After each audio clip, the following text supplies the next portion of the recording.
Erza a à peine 9 ans et une voix à couper le souffle. Je chante tout le temps, je m'arrête jamais. Oreille, timbre, comment une petite fille peut-elle avoir autant de puissance dans la voix? Quelques kilomètres de la frontière allemande. C'est ici que vit Erza, 9 ans, une enfant à la voix pas tout à fait comme les autres. Serons-nous détestables? Serons-nous admirables? Des géniteurs ou des génies? Dites-nous qui donne les choses aux irresponsables. Aujourd'hui, et comme tous les mercredis après-midi, Erza prend son cours de chant avec son professeur de musique, Pascal V. J'ai remarqué tout de suite qu'elle avait une capacité de mémorisation assez un peu importante, mais aussi une capacité de pouvoir reproduire ce qu'elle entend naturellement. Pour mieux comprendre la particularité de la voix d'Erza, nous avons montré ces images à Raphaël Sikorski, coach vocal. La voix est très jolie, elle a un très joli timbre, vraiment intéressant.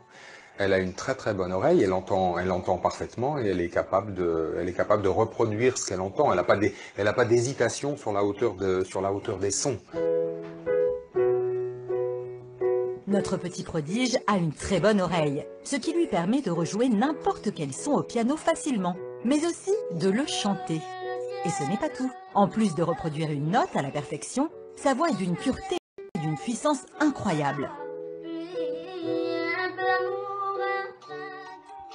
Pour en percer les secrets, nous décidons de nous rendre chez un phoniatre, un spécialiste de la voix, qui va analyser les cordes vocales d'Erza.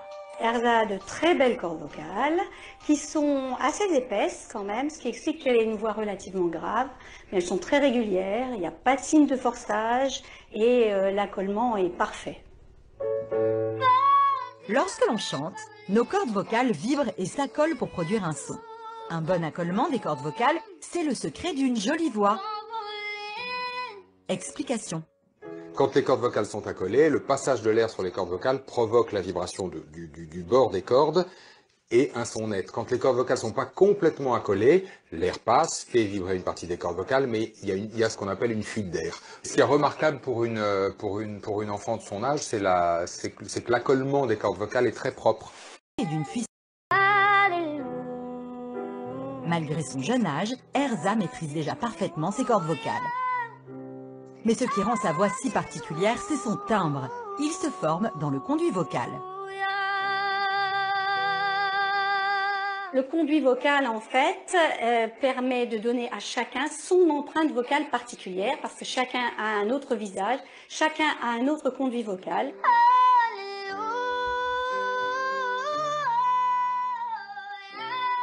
Et ça donne donc une empreinte vocale qui est identique carrément à des empreintes génétiques. Le conduit vocal va de nos cordes vocales jusqu'à notre nez et notre bouche. C'est lui qui détermine notre timbre et qui fait que chaque voix est unique. Si la voix d'Erza est si belle, c'est donc tout simplement un don de la nature. Mais il y a une dernière caractéristique qui explique la particularité de la voix d'Erza. Elle a des origines orientales et elle a cette capacité de pouvoir rechanter en mettant ses touches orientales et des notes qu'on n'a pas l'habitude d'apprendre lorsqu'on utilise la musique de façon classique.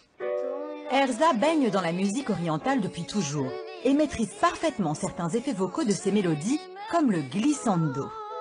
Un effet de style qui consiste à passer progressivement d'une note à une autre en chantant les notes intermédiaires.